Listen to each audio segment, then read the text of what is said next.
Hello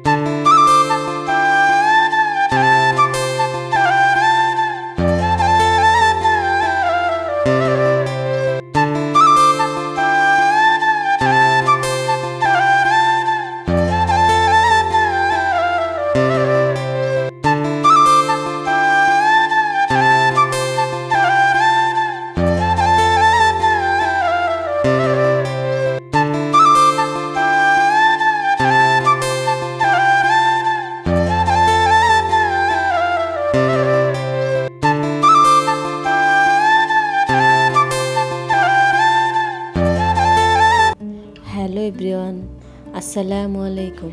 welcome to my another blog. কেমন আছো সবাই? আশা করি আল্লাহর রহমতে সবাই ভালো আছো। আমরাও আলহামদুলিল্লাহ ভালো আছি। কাছে এবং দূরে যে যেখান থেকে তোমরা আমার ভিডিওটি দেখছো, তোমাদের সবাইকে অসংখ্য ধন্যবাদ জানিয়ে আজকের ব্লগটি শুরু করছি। পুরো ব্লগটির সাথেই থেকো। আশা করি তোমাদের কাছে ব্লগটি অনেক ভালো লাগবে।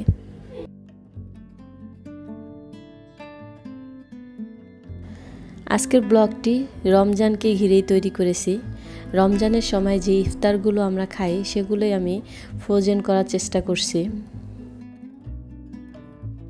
রমজানের সময় কিন্তু কাজ করতে একদমই ভালো লাগে না। তোমরা যদি এই কাজগুলো আগে থেকেই করে রাখো তাহলে কিন্তু পুরো রমজান ফ্রিলি ঘুরতে পারবে আর ইবাদত করতে পারবে।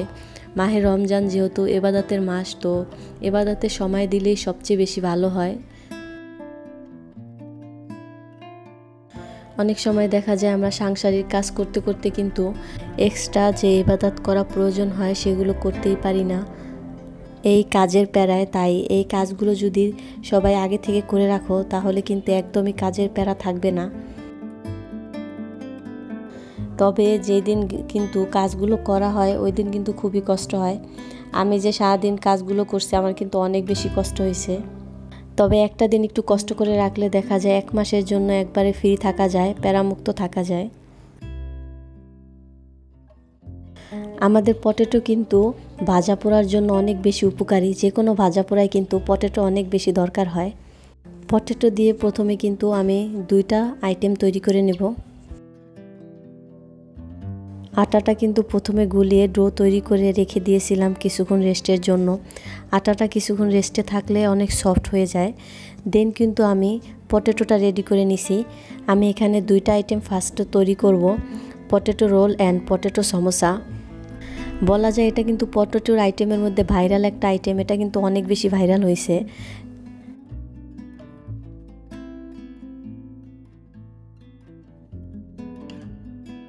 মোটামুটি অনেক ভিডিও দেখে সবাই এখন পারে। অবশ্য আমি ওটা শিখেছিলাম যে কিভাবে বানায়। তো আমার কাছে রেসিপিটা পছন্দ হইলো, তাই ভাবলাম এবার রমজানে এটা তৈরি করে ফেলি। আমি কিন্তু বড় সাইজের একটা রুটি তৈরি করে দেন মাঝখানে কিন্তু আলু মিক্সটা দিয়ে দিয়েছি। দেন অনেকগুলো টুকরো করে কেটে নিয়েছি আড়াআড়িভাবে। দেন জাস্ট হোল করে নিলেই ভালো একটা শেপ তৈরি হয়ে যাবে। এই ডিজাইনটা কিন্তু খুব সুন্দর আর করাও কিন্তু অনেক বেশি ইজি।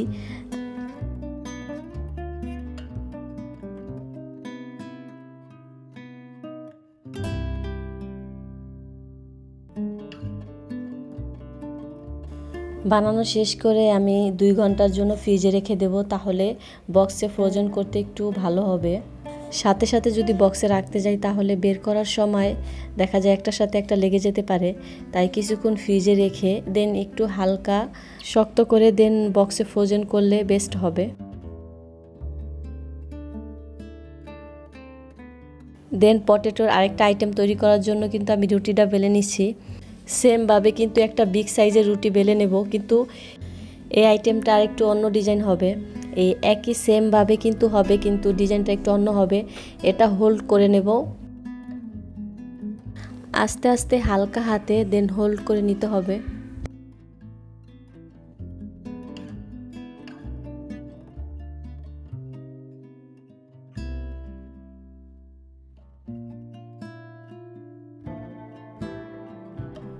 হোল্ড করে নিয়ে একটু চেপে দেব যে চারিদিকে মশলাটা ভালোভাবে মিশে।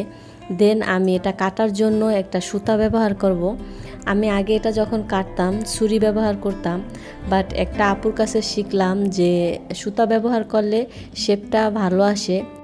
এই জন্য আমিও ব্যবহার করে দেখলাম যে ছুরির থেকে সুতা দিয়ে কেটে নিলে অনেক বেশি বেটার হয়।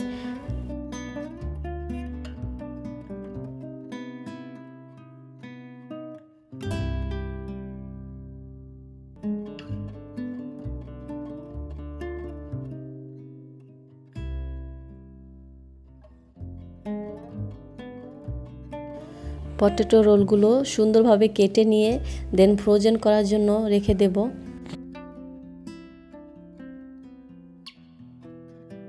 এইদিকে আমি রাতে কিন্তু বুট ভিজিয়ে রেখেছিলাম অ্যান্ড সকালবেলা উঠেই কিন্তু এটা সিদ্ধ দিয়ে দিয়েছি। এদিকে কাজ করতে করতে বুটগুলো খুব সুন্দরভাবে সেদ্ধ হয়ে গিয়েছে। তোমরা ইচ্ছে করলে বুটের সাথে কিন্তু আলুটাও সিদ্ধ করে নিতে পারো, বাট আমার কাছে ভালো লাগে না, আলুর কালারটা চেঞ্জ হয়ে যায়, এটা আমার কাছে একদমই পছন্দ হয় না।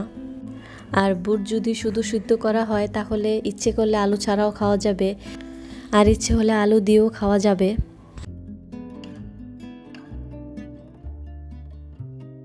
বুটটা ছাকতে দিয়ে আমি কিন্তু স্প্রিং রোলের জন্য পুরটা তৈরি করতে চলে আসছি। এখানে আমি গাজর অ্যান্ড বাঁধাকপি ইউজ করছি। যে যেই ধরনের সবজি ইউজ করতে পারো বা চিকেনও ইউজ করতে পারো, বাট আমি চিকেন ইউজ করিনি।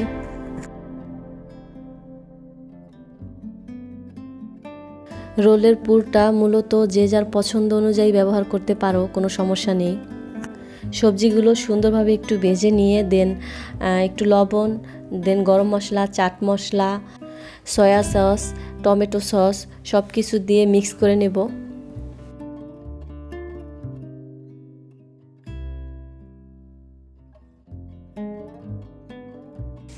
সয়া সসটা দেওয়ার কারণে হালকা একটু পানি বেরিয়েছে, বাট এটা সেদ্ধ হতে হেল্প করবে। পুরোটা বানানো কমপ্লিট হলে বাটিতে সুন্দরভাবে বেড়ে নেব। রোলের জন্য ভেজিটেবলটা তৈরি করে দেন ঠান্ডা করতে দিয়ে আমি কিন্তু এদিকে আরেকটা কাজ করে নিচ্ছি। বুটের পানিগুলো কিন্তু একবারে ছেঁকে গিয়েছে। ছোলা ফ্রোজেন করার জন্য কিন্তু আমি পলি ব্যাগ ইউজ করব। দেখা যায় অতিরিক্ত বক্স ব্যবহার করলে ফ্রিজেও রাখতে একটু কষ্ট হবে, এই জন্য পলি ইউজ করলে একটু জায়গা কম সংকলন হবে।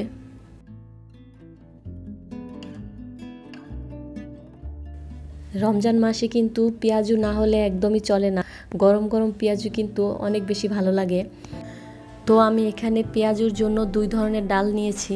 পেঁয়াজও আসলে সব ধরনের ডাল দিয়ে খাওয়া যায়, বাট 2-3 ধরনের ডাল দিয়ে বানালে কিন্তু অনেক বেশি মজা হয়। পেঁয়াজও কিন্তু অনেকে বেটেও তৈরি করে, বা আমি মনে করি যে বেটে যেটা তৈরি করে সবচেয়ে বেশি টেস্ট সেটাই হয়। আমার কিন্তু বাটাবাটি করতে খুব বেশি কষ্ট হয়, এই জন্য আমি বেশিরভাগ ব্লেন্ড করেই কাজ চালিয়ে নেই। কিন্তু এখানে আমি রোলের জন্য ময়দাটা ভালোভাবে মিক্স করে নেব। ময়দাটা কিন্তু আমি প্রথমেই চেলে নিয়েছি, দেন খুব সুন্দরভাবে মিহিভাবে গোলাটা তৈরি করতে হবে। এটা রোলের জন্য খুব পাতলাভাবে চাপটি তৈরি করব। রুটি করে যদি রোল তৈরি করতে যাই তাহলে দেখা যাবে অনেক বেশি মোটা হয়ে যাবে। এতে কিন্তু চাপটি দিয়ে রোল তৈরি করলে অনেক বেশি ভালো হয়, যাকে গোলা রুটি বলা হয়।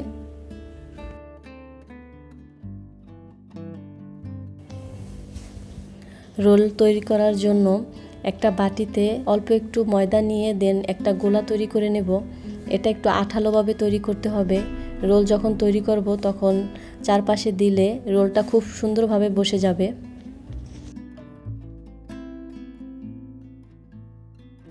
দেখো গোলা রুটিগুলো কত বেশি পাতলা হয়েছে, একবারই স্প্রিং রোলের দোকানের রুটির মতো হয়েছে। রোলে একটু পুরটা বেশি করে দেওয়ার চেষ্টা করবা, দেখা যায় রোলের মধ্যে পুরটা একটু বেশি হলে কিন্তু খেতে অনেক বেশি মজা হয়। আর তোমরা দেখতে পাচ্ছ যে রোলের মধ্যে ময়দার মিশ্রণটা দেওয়ার কারণে খুব সুন্দরভাবে কিন্তু মিশে আছে, খুলে যাচ্ছে না। একে একে কিন্তু আমি সব রোলগুলো বানিয়ে নেব।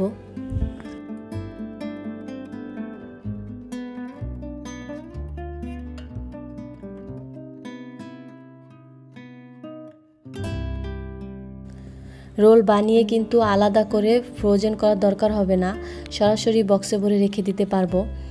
আর যেগুলো আমি ফ্রিজে রেখেছিলাম সেগুলো প্রায় 2 ঘন্টার মতো হয়ে গেছে। সব একসাথে বের করে দেন বক্সে ভরে রেখে দেব।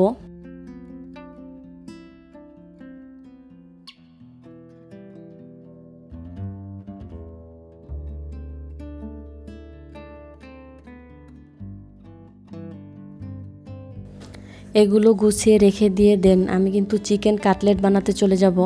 আমার কিন্তু এখনও চিকেন কাটলেট বানানো হয়নি।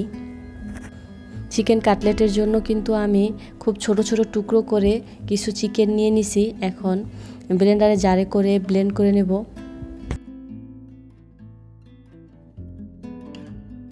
চিকেনটা কিন্তু সরাসরি মশলা দিয়ে মিক্স করেও মোমোর মতো তৈরি করা যাবে বা একটু ভেজে নিয়ে দেন তৈরি করা যাবে। তবে আমার মনে হয় একটু ভেজে নিয়ে মশলা দিয়ে মেখে তৈরি করলে কিন্তু টেস্টটা ভালো আসে, মাংসের এক্সট্রা গন্ধটা কিন্তু থাকে না।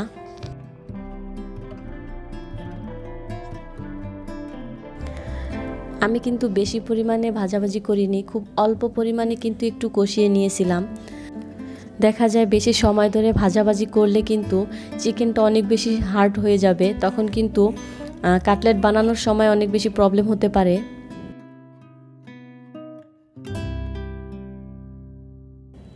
কাটলেটটা নামিয়ে ঠান্ডা হতে দিয়েছি, সাথে কিন্তু 2টা ডিম নিয়েছি কাটলেটটা ডোবানোর জন্য, আর পাশে কিন্তু কিছু ব্রেড গ্রামও নিয়েছি।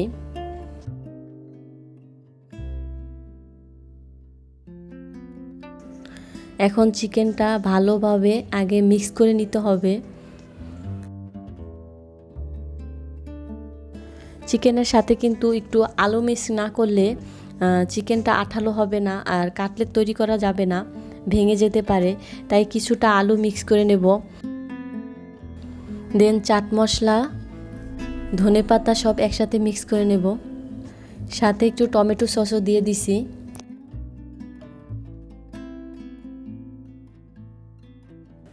চিকেনটা খুব সুন্দরভাবে মিক্স করতে হবে, যে কোনো দানা দানা ভাব না থাকে।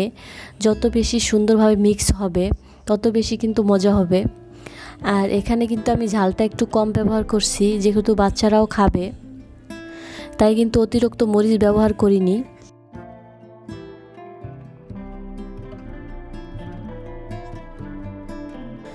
এখন যে কোনো শেপেই কিন্তু তৈরি করা যাবে। আর শেপ অনুযায়ী তৈরি করে দেন ডিমের মধ্যে ডুবিয়ে দেন ব্রেড গ্রামে ভালোভাবে হোল্ড করে রেখে দিতে হবে। এইভাবেই কিন্তু আমি কাটলেটগুলো বানিয়ে নেব।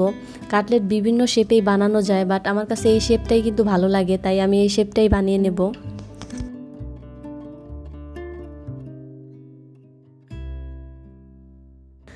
বাচ্চারা কিন্তু ভাজাপোড়া আইটেমের মধ্যে চিকেন জাতীয় সব ধরনের আইটেমই বেশি পছন্দ করে। তো এই জন্য কিন্তু আমি চিকেনের চপগুলোই সবচেয়ে বেশি বানিয়েছি, যে বাচ্চারা খেতে পারে। আমার থেকে বেশি পছন্দ করে আলিফ রোজাইনা চিকেন আইটেম।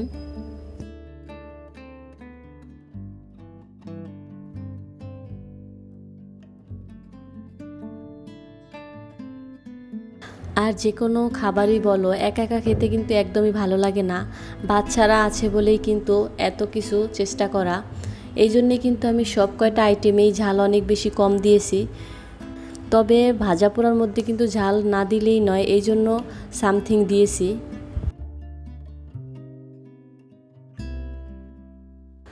পটেটো দিয়ে অনেকগুলো আইটেম বানানোর পর কিছুটা পটেটো বেঁচে ছিল, তো ভাবলাম এটা দিয়ে আরেকটা আইটেম তৈরি করে ফেলি।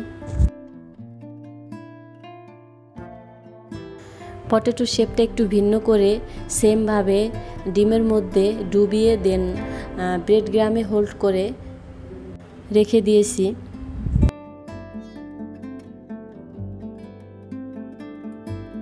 এই আইটেমটাও কিন্তু ফ্রিজে কিছুক্ষণের জন্য রেখে দিতে হবে।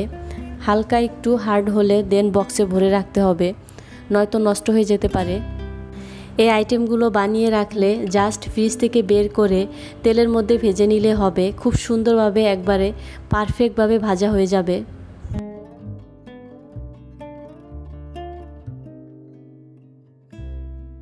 এই আইটেমগুলো ফ্রিজে রেখে কিন্তু 1 থেকে 3 মাস অনায়াসে খাওয়া যায়। সবগুলো কাটলেট বানিয়ে দেন এখন ফ্রোজেন করার জন্য রেখে দেব। 2 থেকে 3 ঘন্টা ফ্রোজেন করলেই খুব সুন্দরভাবে হার্ড হয়ে যাবে।